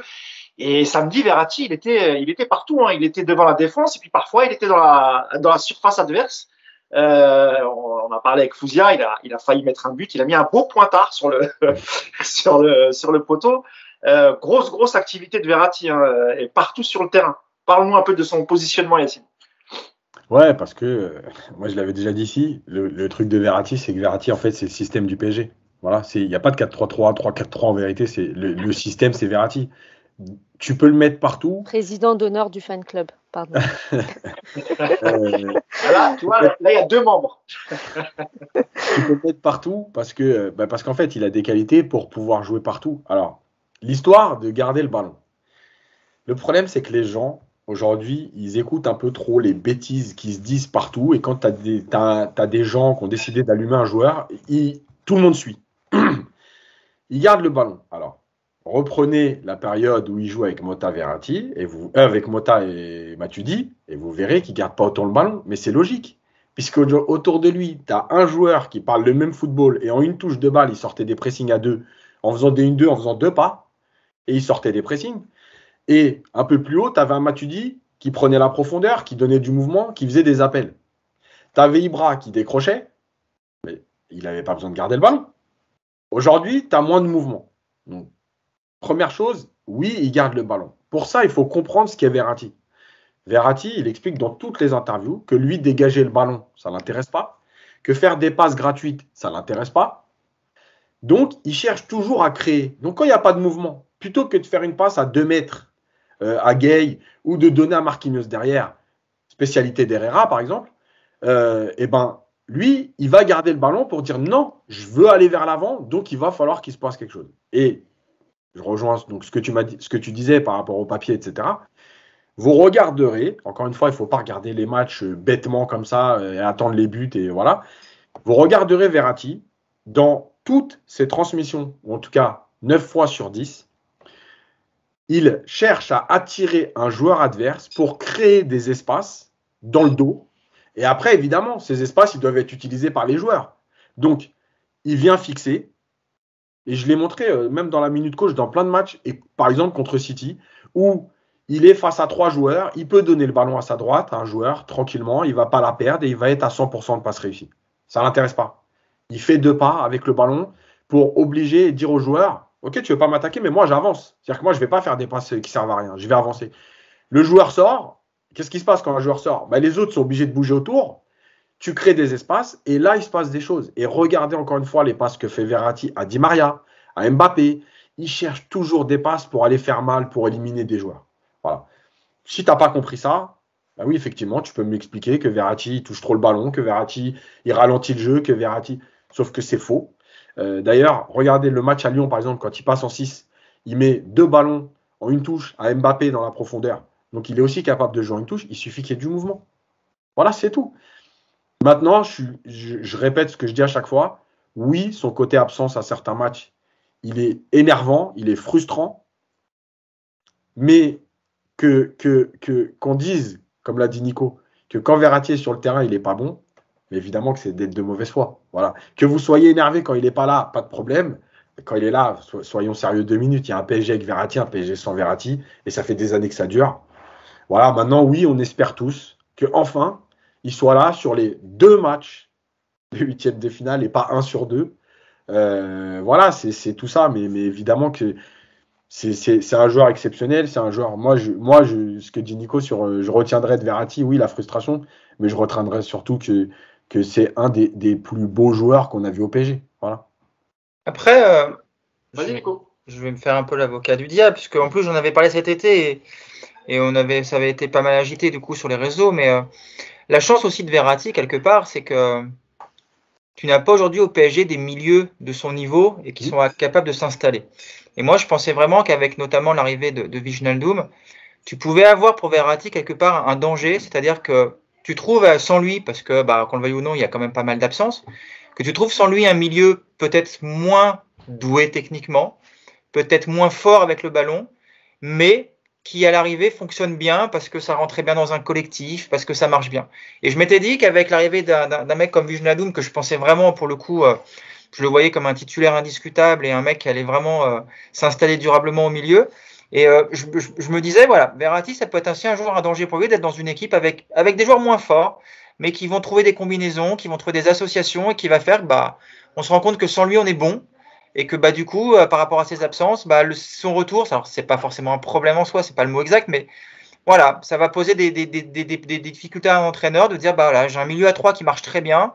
Verratti revient de blessure, faut que j'en sorte un, c'est emmerdant parce que ça marchait quand même vraiment bien. Verratti, il a quelque part aussi cette chance, c'est que cette année au PSG et puis même les années précédentes, t'as pas de milieu au PSG aujourd'hui. Enfin, le milieu du Paris Saint-Germain, c'est par rapport aux postulants à une victoire en Ligue des Champions, c'est ce qui se fait de plus faible quand tu sors Verratti. Voilà, il y a aucun milieu à part Verratti du PSG qui a sa place dans un des grands cadres européens. Donc évidemment que quand Verratti n'est pas là, tu vois la différence. Et évidemment que quand il revient, c'est le jour et la nuit. Mais aussi parce qu'autour de lui, c'est ce que tu disais quelque part un petit peu Yacine sur cette absence de mouvement, c'est que voilà, tu n'as pas autour de lui des joueurs qui font que tu peux te priver de lui, quoi. C'est quelque part, c'est super d'avoir Verratti, mais c'est aussi dramatique de n'avoir que Verratti dans cet effectif-là actuellement, quoi. Donc, ouais. En tout cas, moi, je maintiens frustration. Ce sera quand même pour moi le mot que je retiendrai de Verratti, parce que je trouve vraiment tellement dommage de ne pas avoir un joueur beaucoup plus présent. Donc, je maintiens mon frustration et tant pis, je renonce à un poste dans le fan club. Tant pis, c'est pas grave. Non. Fouzia, tu voulais ajouter un mot, Fouzia, sur. Je voulais juste ajouter que contrairement à Nico, j'ai jamais pensé une seule seconde que Wijnaldum pouvait créer quoi que ce soit comme concurrence. Moi, je pense justement, c'est rare qu'on ait la chance d'avoir un joueur qui est à la fois titulaire en sélection et titulaire, qui ait les mêmes les mêmes positions en sélection et en club. Et en l'occurrence, en club, ils ont réussi, en sélection, pardon, quand tu regardes, il est indétrônable. Et ça ne veut pas dire que indétrônable, ça ne veut pas dire que tu ne trouves pas de quoi faire quand il n'est pas là. On a vu cet été, on en avait parlé, un Locatelli qui marchait bien dans le milieu à 3 avec Jorginho et Barella qui sont beaucoup plus... t'as quand même Jorginho qui a aussi gagné la Ligue des Champions avec Chelsea, qui est titulaire à Chelsea, Barella qui a fait de très belles choses à l'Inter, qui allait chercher le titre, prendre le titre à la Juve, et donc du coup tu vas avoir un travail hors Verratti. Mais en revanche, quand tu écoutes Mancini, comme quand tu écoutes tous les entraîneurs qu'a eu Verratti, ou les sélectionneurs, dans leur tête, si Verratti est là, il est sur le terrain. Donc en fait, il n'y a pas de concurrence avec Verratti. Donc pour l'instant, on n'a pas inventé, ni en sélection, et pourtant il y a le choix en sélection, ni au PSG, pour l'instant, on n'a pas inventé un milieu qui puisse le concurrencer. Donc ce qui veut dire que quand il est là, quoi qu'il arrive, il est là. Et il sera titulaire. Tu as Mancini qui a préféré le prendre blessé, le travailler, etc., et le remettre en dernier match de poule, alors que son milieu à 3 avec Locatelli, Barella et Jorginho marchait. Donc tu vas avoir ça tout le temps. Et quand tu vas écouter, les mecs te disent il est unique, et quand il est sur le terrain, on parle de régularité par les absences, la présence, les absences. Mais c'est à très haut niveau, être régulier dans tes prestations quand tu es sur le terrain, malgré les absences, malgré tout ça, avoir un joueur qui réussit à avoir un niveau moyen de ses prestations qui est au-dessus de la moyenne et pour la plupart du temps largement au-dessus tout court, ça reste exceptionnel, justement à cause de ces absences. Réussir à conserver ce niveau de prestation, comme tu disais Nico, quand tu reviens de je ne sais pas combien de temps de semaines de blessure et que tu arrives contre City, contre une des plus grosses équipes, contre un De Bruyne en face, etc., et que tu sors la prestation que tu as sortie comme ça de nulle part, dans un PSG qui en plus ne tourne pas bien, ne tourne pas rond, faut le faire. Donc c'est compliqué. Pour moi, il n'y aura jamais de concurrence à Verratti. Voilà. Dans le meilleur des cas, ce que tu peux apporter, c'est ce que disait Yacine, c'est apporter des milieux qui sont capable de lui proposer du mouvement pour que justement il ne conserve pas la balle et qu'il puisse, grâce à sa vision de jeu, la passer au bon moment à la bonne personne et fluidifier le jeu vers l'avant et que ça bloque pas justement et puis qu'il se retrouve pas à compenser parce qu'il n'a pas de mouvement. Il fait des passes plus compliquées, plus difficiles, plus risquées. Ce que tu disais Yacine un peu plus tôt sur certaines séquences du match hier, il y a des moments, il va essayer de créer des décalages. Là, je te rejoins, tu écoutes n'importe quelle interview, c'est l'avantage du fan club, tu peux écouter en italien, en Italie, en France, n'importe où. N'importe quelle interview de Verratti te dit « je préfère prendre un but ». Et je préfère me faire prendre la balle dans les pieds plutôt que d'aller la balancer n'importe où, n'importe comment, etc. Je peux pas, c'est contre ma nature, c'est psychologiquement, il peut pas, il y arrivera jamais, donc faut pas l'espérer. Mais en revanche, quand il va justement fixer des joueurs, donc les attirer, il va te répéter, il te le dit texto dans ses interviews, quand je fais ça, quand j'ai plus de joueurs sur moi, ça veut dire qu'il y a un de mes coéquipiers qui va être libre. Donc c'est celui-là que je vais regarder, le fameux tourniquet, c'est pour regarder qui est libre, etc. Mais quand il n'a pas ce mouvement autour de lui, il va passer, il va faire des passes plus risquées, plus en profondeur, etc. Et là, il s'expose. Mais bon, bref. Donc moi, Nicolas, mon bilan, pour finir sur le truc, mon bilan, c'est que c'est un faux débat. J'entends souvent, faut le vendre. Moi, je me dis toujours, quand on sait toujours ce qu'on perd, on ne sait pas ce qu'on gagne. Donc quand tu as un milieu, ce que disait Nico, quand tu as un milieu où tu n'as que Verratti qui peut postuler dans toutes les grandes équipes qui sont au-dessus du PSG au niveau européen, ta priorité, c'est pas de vendre celui qui est là, même ne serait-ce que la moitié du temps. C'est pas ça. Ta priorité, c'est déjà d'en trouver des autres qui tiennent la route. Et après, de voir si tu peux, avec les autres, compenser les autres moments, travailler tellement que les deux autres, si tu as un milieu à 3, que les deux autres soient suffisamment dans la rotation, suffisamment bien, pour que tu puisses enlever Verratti et que ça fasse quand même quelque chose de cohérent, même si ce ne sera pas du Verratti, quoi. Et moi, je Nico, suis comme Yacine. C'est ma plus belle ma plus belle révélation et ma plus belle joie d'avoir eu Verratti au PSG. Ok, merci Fouzia. Merci d'avoir complété ton propos sur Verratti. Nicolas, tu voulais ajouter un mot sur Verratti, mais il semblerait que Verratti s'entende finalement qu'avec des Italo-Brésiliens, Nico. C'est Thiago Motta, c'est Jorginho. Il faut lui ramener un Italo-Brésilien. Ouais. Après, tu sais, c'est pas une question de dire il a de la concurrence. Toi, au PSG, il n'a pas de concurrence. Encore une fois, intrinsèquement, c'est voilà, on sait qu'il est au-dessus des autres. Même avec la sélection italienne, voilà, c'était pas pendant l'Euro, c'était pas une question de se dire Locatelli il est meilleur que Verratti, donc il va falloir continuer avec Locatelli. Quand je disais qu'il pouvait être en difficulté par rapport à ses absences, c'est juste que tu as un entraîneur, ça peut arriver un jour. Et pendant l'Euro, d'ailleurs, il y a eu un débat après le deuxième match. Hein. Il y a eu un débat même en Italie de se dire est-ce que Verratti doit rejouer, tu vois, comme quoi aussi pas bon chez Mancini. oui, tu parles dans la presse. Non, pas chez Mancini. Oui, dans la presse. Ah oui, mais celui Chez qui les l'aligne, c'est supporters, Mancini. Il faut écouter Mancini. Oui, oui, mais toi, les supporters, la presse, tu avais quand même pendant l'Euro un vrai débat. On a un milieu qui marche bien à 3, Locatelli, révélation du début d'Euro. Est-ce qu'on doit bouleverser cet équilibre pour rentrer Verratti? Mais il marchait bien avant. Hein. Bien sûr, bien sûr. Le milieu, c'était Verratti. Il marchait bien avant. Le milieu Verratti, Barella, Jorginho. Justement, c'est ce qui a été stabilisé. Tu as aussi, et ça c'est dans le football, c'est quelque chose qui existe et qui a toujours existé, tu as aussi la dynamique du moment. Et Mancini en mettant Verratti, imagine que ce troisième match, il se passe très mal avec un Verratti qui rate sa rencontre, même si je sais que ça n'arrive jamais, j'ai bien compris, mais admettons que ce soit arrivé ce jour-là, tu vois, tu te fragilises, tu te mets en difficulté. Et tu peux non, parce que ça reste un match de poule, le troisième match, ça reste un match de poule et d'un joueur qui est de retour après une blessure. Donc même s'il avait été un peu moins bien, on aurait dit bon, c'est quasiment joué pour l'Italie. Donc finalement, c'était pas prendre un énorme risque de le mettre. C'est ça que je veux te dire. Je dis pas que ça. Voilà, tu vois. Mais tu pouvais aussi avoir un jour un coach dans le cas de Mancini qui va te dire bon bah aussi bon soit Verratti, j'ai un milieu qui marche sur l'eau depuis le début de l'Euro.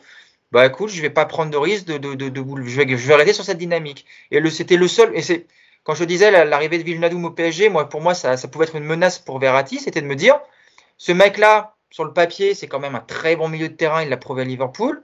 Admettons que tu joues avec seulement 2 milieux cette année-là, cette saison, et que le deuxième, tu pars du principe que Gay, il te fait un bien fou par rapport à son profil. Te dire, bah putain, Verratti, est-ce qu'à force d'absence, il va pas se retrouver quelquefois sur la touche parce que tu as un milieu qui se met à marcher très fort. Bon, bah là, avec Nico, il a eu combien de coachs au PSG et il en a eu combien en sélection? C'est ce que j'essaye de te dire, c'est que je veux bien entendre que peut-être qu'un jour ça existera. Aujourd'hui, ça n'existe pas. Si tu les écoutes bien, moi j'écoute toutes les confs, ce n'est pas envisageable dans leur tête. Et là, on parlait, tu vois, Yacine tout à l'heure parlait de statuts. Ça peut arriver pour certains des statuts, machin. Comme tu l'as dit, il est même pas incontestable, tu vois. Il a déçu parce que quand il avait 19-20 ans, là, quand il commençait la sélection, les gens en parlaient comme on veut que ce soit le nouveau Pirlo. Ça va être le nouveau Pirlo et tout. Donc les gens avaient des attentes de dingue. Et il pouvait, alors que toute l'équipe d'Italie était en transition, ça reposait que sur lui. En gros, on a dit l'Italie ne performe pas, donc il n'est pas à la hauteur, donc il est nul. Donc il a été contesté pour ça, parce qu'il n'a pas rempli les attentes des gens, mais pas les siennes. Mais il n'avait pas de statut, si tu veux. Il était jeune, il avait fait avant d'arriver au PSG, il avait fait 2 ou 3 matchs, tu vois. Donc c'était 2 ou 3 matchs de sélection pendant l'été. Donc tu vois, c'est compliqué de se dire que déjà, quand il n'avait pas de statut, quand il n'était pas encore, tu vois, indétrônable au PSG, qu'il n'avait pas ce fameux... Enfin, on n'était pas encore à l'époque de Blanc, c'était déjà... Il n'était déjà pas sur le banc pour les sélectionneurs, pour aucun entraîneur. Et on le voit au PSG, on le voit en sélection. Donc je me dis que ce n'est pas possible. Ce que tu dis n'est pas aujourd'hui envisageable, mais non pas parce que je le veux pas, c'est parce que quand je les écoute, dans leur tête, c'est s'il est dispo, ça ne sera pas. Donc je veux bien que tu m'inventes un entraîneur, mais même tu vois un Guardiola, les autres qui en parlent, d'autres entraîneurs qui en parlent, bah en fait dans leur tête, je pense que tu vois Mancini par exemple, il avait la possibilité sur tu vois. Et après on conclut sur le débat Verratti s'il te plaît. Hein. Ouais, bah je finis. Mancini il avait la possibilité il avait mis Locatelli, il avait mis la possibilité. Tu peux aussi envisager que ce qu'il dit, c'est qu'une fois que ça devient compliqué, donc là on était en poule, ça tourne avec Locatelli, Barella et Jorginho. Une fois que tu passes en phase finale, sur qui la fameuse régularité quand la personne est disponible, quand Verratti est disponible, sur qui tu vas compter? Est-ce que Locatelli a fait ses preuves pour compter sur une phase finale, sur plusieurs matchs, cette régularité-là? Et aujourd'hui, la réponse est non. Mais peut-être qu'un jour, on y arrivera. Peut-être que tu vas avoir un milieu en Italie qui va faire que quand il n'est pas là, 25 matchs, ça marche très bien sans lui et les mecs performent. Mais à ce stade-là, il n'aurait pas pris le risque. C'est de ses propres propos, il n'aurait pas pris le risque. Voilà, pardon. Non, je t'en prie, Fouzia. Donc, j'arrive pas à y croire, mais voilà. Il me semble, Nico, il me semble que tu avais tweeté pendant l'Euro. Ouais, bien sûr. Quelque chose qui allait dans ce sens-là. Sur Locatelli et la possibilité que Verratti finalement ne rentre plus dans le milieu parce que ça s'était plutôt bien passé en face de poule. Je t'avais répondu ça et j'avais eu raison. C'est que, c'est que Mancini, le problème, c'est que quand on se met, c'est comme un peu comme quand on parle de Pochettino. Il y a une différence entre ce qu'on aimerait, on aimerait voir de la différence, on aimerait voir, et il y a une différence entre ce qu'un coach pense et comment il structure en fait sa pensée et son système. Et comme disait Yacine, je crois, mais c'est même pas parce que moi je l'adore, c'est vraiment en écoutant les coachs, je crois que dans la tête de tous les coachs qu'il a eu, indépendamment de leur style, tu vas avoir des Ventura, des Ancelotti, des Laurent Blanc, indépendamment de leur style, tous leur système c'est avec Verratti. Ou leur système, c'est Verratti, c'était un peu plus. Tu voulais, Nico, conclure sur le sujet Verratti, un dernier mot? Ça, je vais avoir le dernier mot, comme ça je serai content. C'est pas souvent en plus. J'aurai le dernier mot pour une fois. Non, après, voilà, c'est ce que je disais, c'est que dans les grandes compétitions comme ça, c'est arrivé très souvent qu'un joueur débute un Euro ou rentre, enfin, dans une compétition, rentre en cours de compétition, et puis parce que ça performe tout de suite, parce que ça matche bien avec les mecs autour de lui, et ton équipe que tu avais en tête, elle saute. Toi, regarde par exemple ça va pas parler peut-être aux plus jeunes, mais un Toto Schillaci au Mondial 90, il n'est pas programmé pour jouer autant de matchs. Roger Mila. C'est ouais, mais toi, je crois que c'est Vialli qui commence avec l'Italie les 2 premiers matchs, et ensuite tu as Schillaci qui rentre, qui cartonne, et puis Vialli. Il est complètement inconnu à l'époque, Toto Schillaci. Oui, et puis, il enchaîne les buts avec voilà, la c'est pour ça que pendant cet Euro, quand tu vois les 2 premiers matchs, tu te dis est-ce que un mec comme Mancini va se dire est-ce que je reste sur ma dynamique du moment, ou est-ce que effectivement je refais rentrer mon meilleur joueur parce que je suis sûr qu'il va effectivement me donner une meilleure équipe. Voilà, moi j'avais juste émis cette question-là et je l'en ferai plus. J'ai bien compris. Très bien, non mais après tu aurais pu marcher. Ça aurait pu, ouais. Je suis allé au bluff, ça n'a pas marché. On va clôturer le sujet Verratti. Un dernier sujet que je voulais aborder avec vous, c'était sur l'utilisation des 2 latéraux, et notamment Nuno Mendes, dont on a l'impression qu'il monte en puissance, et notamment Yacine lors de sa deuxième période face à Brest. Il a été très intéressant. On a l'impression qu'il s'est lâché façon backer la saison dernière lorsqu'il ne jouait pas avec Neymar. Lorsque Neymar n'était pas là. C'est un petit tacle ironique pour notre ami Nico. Mais blague à part, c'était plutôt on sent que ces derniers matchs, Nuno Mendes, il est un peu mieux qu'en début de saison. Et notamment offensivement. Alors, t'es peut-être pas d'accord. Non, c'est juste que sur les 2 deuxièmes périodes, oui. Et sur les 2 premières périodes, non. À Lyon, il n'est pas bon la première période. C'est vrai. Samedi, il n'est pas forcément bon la première période non plus. Il perd beaucoup de ballons, il est mal placé. Il n'apporte pas forcément. Et les 2 fois Lyon et Brest en seconde période, où par contre il a joué plus haut, il a été meilleur. Alors, il y a plein de choses là-dedans. Il y a la première chose, c'est qu'il joue du côté d'Mbappé. Et Mbappé en première période, je crois qu'il avait décidé de jouer tout seul. Donc, effectivement, c'est compliqué d'avoir des ballons. Malgré tout, Mendes n'était pas forcément aussi bien placé tout le temps pour recevoir le ballon.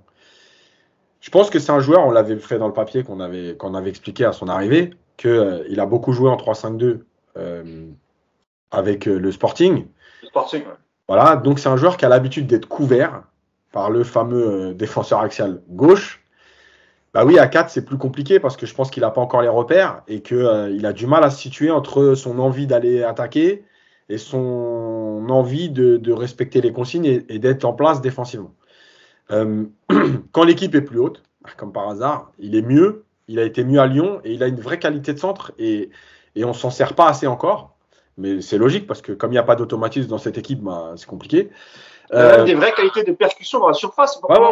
On l'avait vu déjà avant qu'ici, on avait regardé quelques vidéos sur YouTube et c'est vrai que c'est des actions qu'on avait vues dans certains skills, notamment cette manière de provoquer dans la surface, de déborder, de projeter. Là, il fait un magnifique petit pont avant de centrer.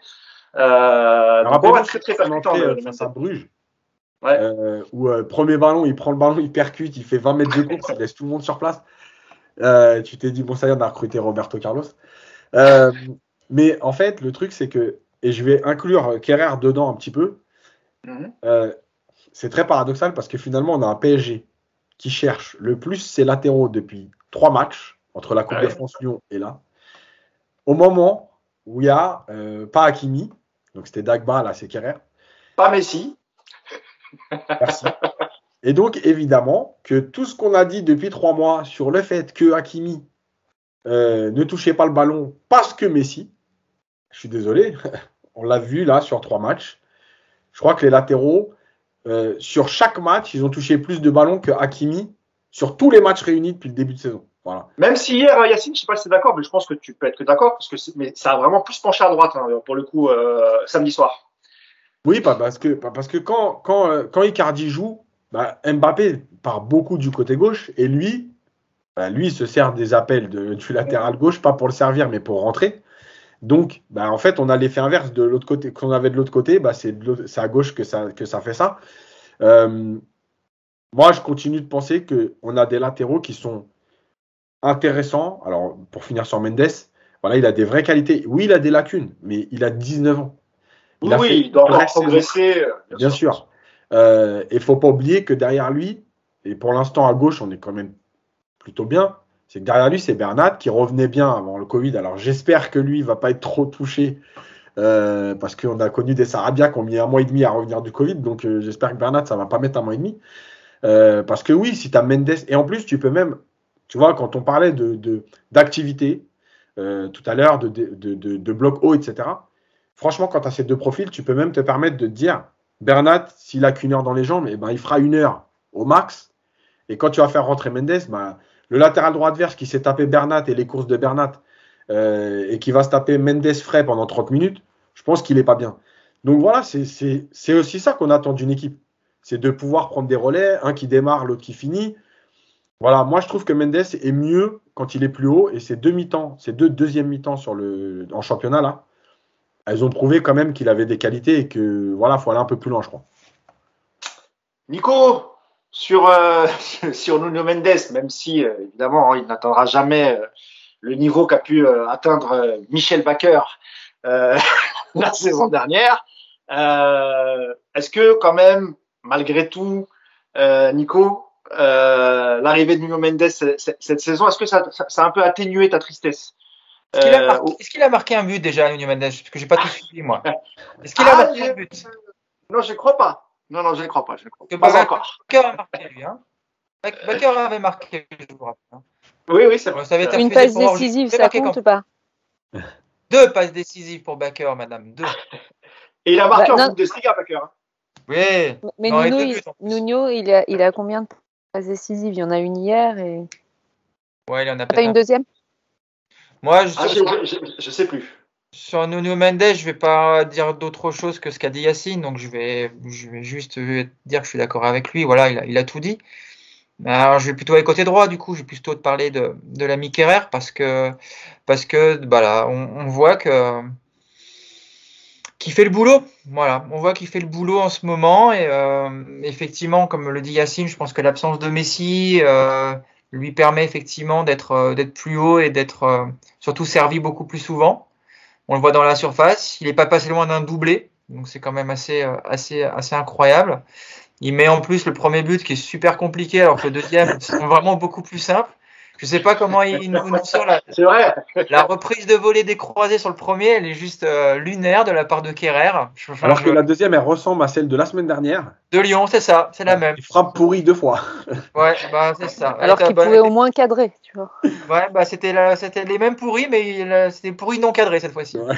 Mais c'est vrai que Par contre, c'était une passe décisive d'un latéral pour un autre latéral. Ça faisait longtemps qu'on n'avait pas vu ça, hein. Même s'il était vraiment placé en position d'attaquant sur le but de Kerrer, mais c'est vrai que ça faisait longtemps qu'on n'avait pas vu ça. Ouais, mais il bousille les stats de Verratti.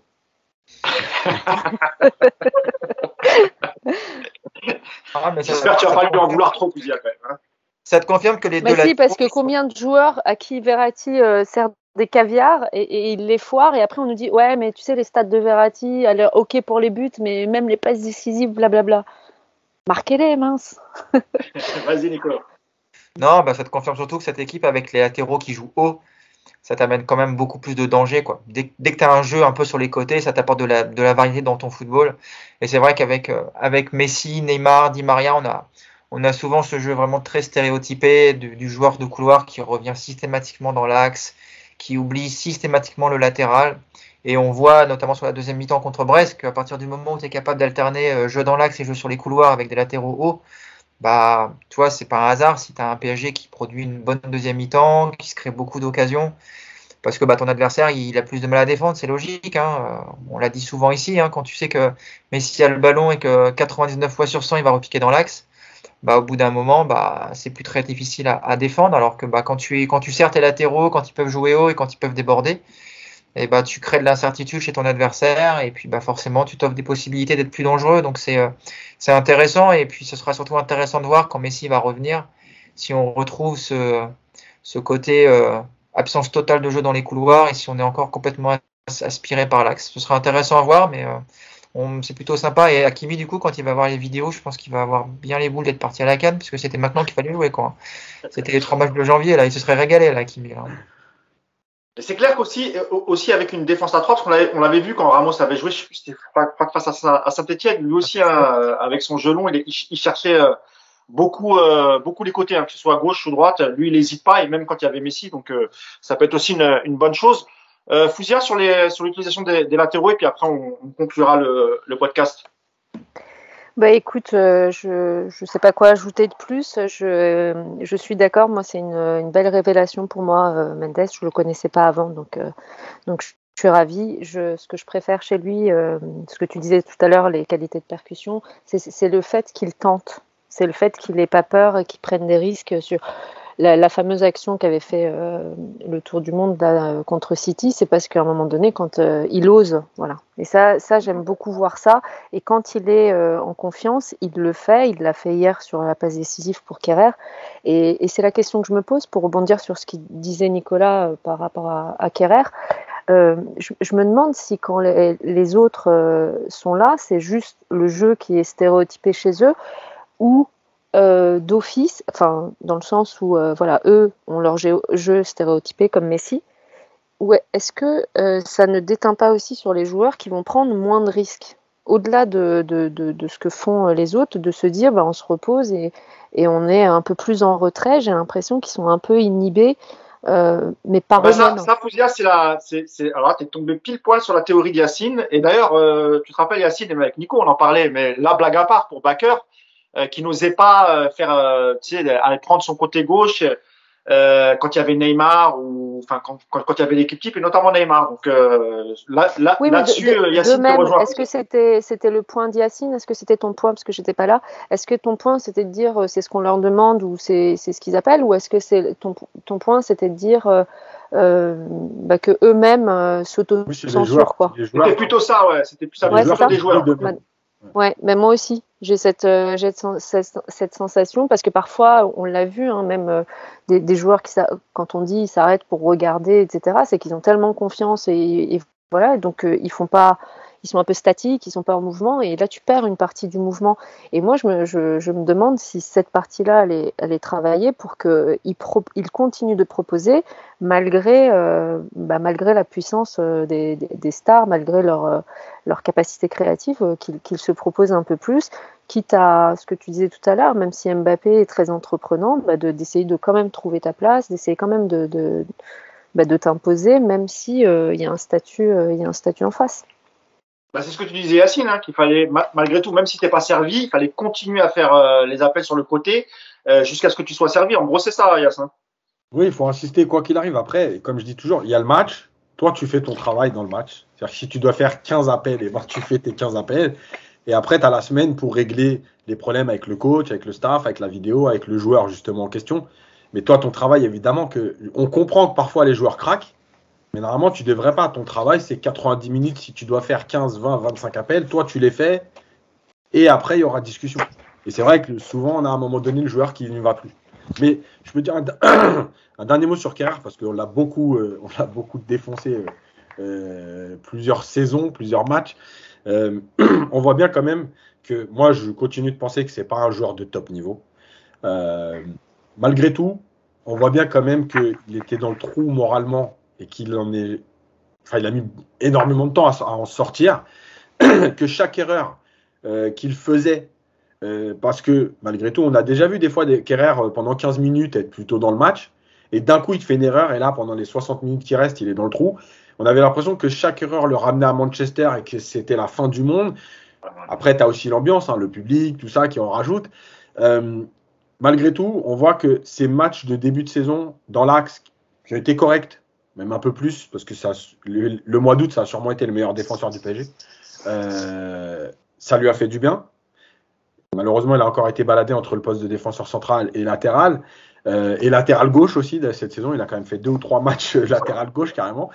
Mais on voit bien qu'il est quand même un peu sorti du trou. C'est peut-être sa meilleure saison, ses meilleurs matchs au PSG depuis 2 ans.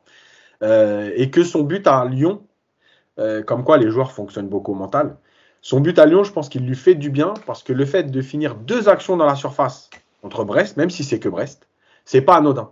On n'a pas souvent vu Kerrer finir les actions dans la surface.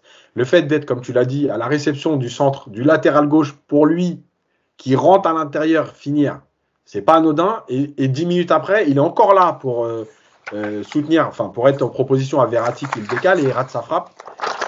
Voilà, il y a des choses quand même qui sont plutôt rassurantes et je rejoins Nico sur ce qu'il disait au début. Dagba c'est son poste. Dagba il s'est fait passer devant par Kerrer aujourd'hui. Même si on va pas s'enflammer parce qu'avec ce PSG on a l'habitude que le match d'après on va dire l'inverse, mais voilà, ça fait quand même du bien de voir un joueur qui sort du trou parce que même si on l'a critiqué, ça reste un joueur du PSG quoi. Alors a priori c'est ce qu'il a dit après le match, Kerrer, c'était travailler à l'entraînement, c'est des consignes qu'il avait eues de Pochettino, le fait de se projeter, d'amener le surnombre. Un dernier mot Nico? Ouais, on va pas s'enflammer quand même sur Kerrer parce que c'était il y a pas longtemps, c'est contre Monaco quand il rentre une grosse demi-heure et je sais pas si vous vous rappelez, mais il fait une entrée, mais c'est un cataclysme intégral. Il tacle en tombant, enfin il fait tout quoi. Donc on va pas trop s'enflammer sur Kerrer, mais en tout cas ouais, c'est important de le dire effectivement, c'est qu'il a, et Yacine, tu as eu raison de préciser ça, c'est le côté mental.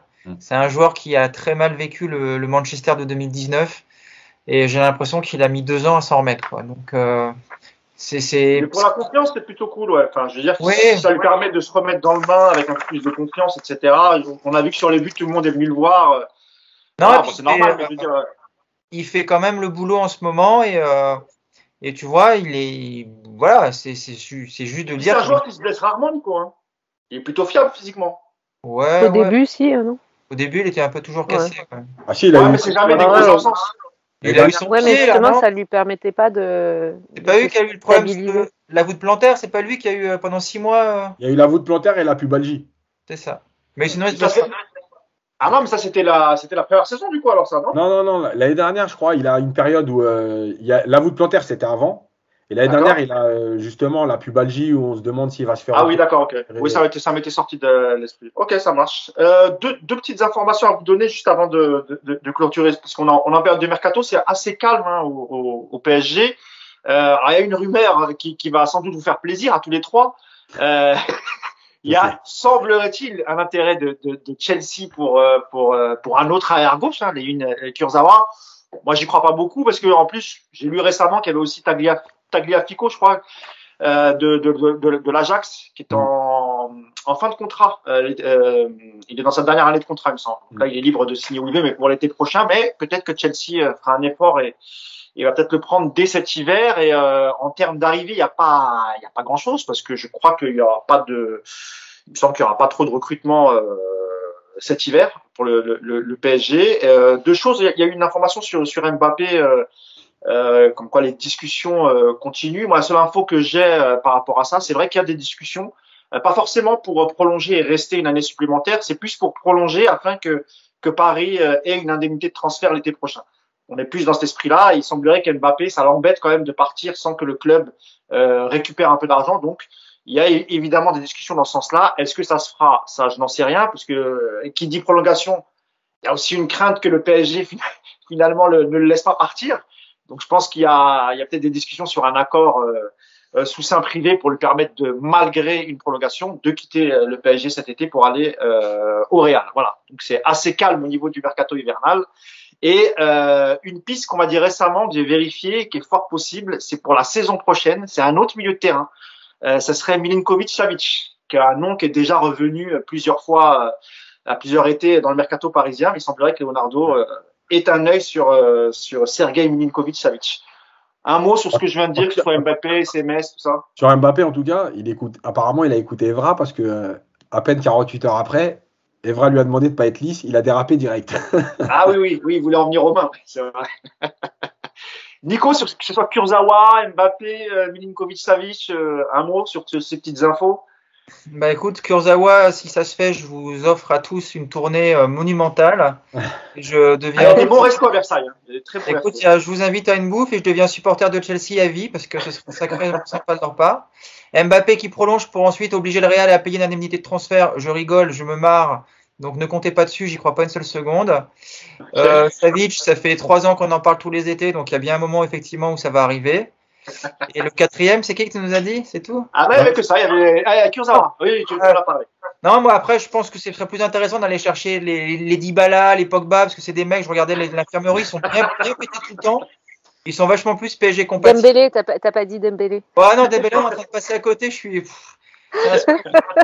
Et là, ouais, je regardais Dybala, j'ai vu que depuis 2 ans, il est pété vraiment bien comme il faut. Je pense que c'est l'occasion de se jeter sur lui. En plus, il est gratuit, donc moi, je mettrais plus. Il a pas prolongé en plus, il respecte pas l'institution, il lance des petits pics, c'est pile dans la thématique. C'est PSG compatible, ça à 100%. Hein. Milinkovic, c'était 100 millions il y a 2 ans. Effectivement, il n'a pas prolongé depuis. Donc son contrat se raccourcit.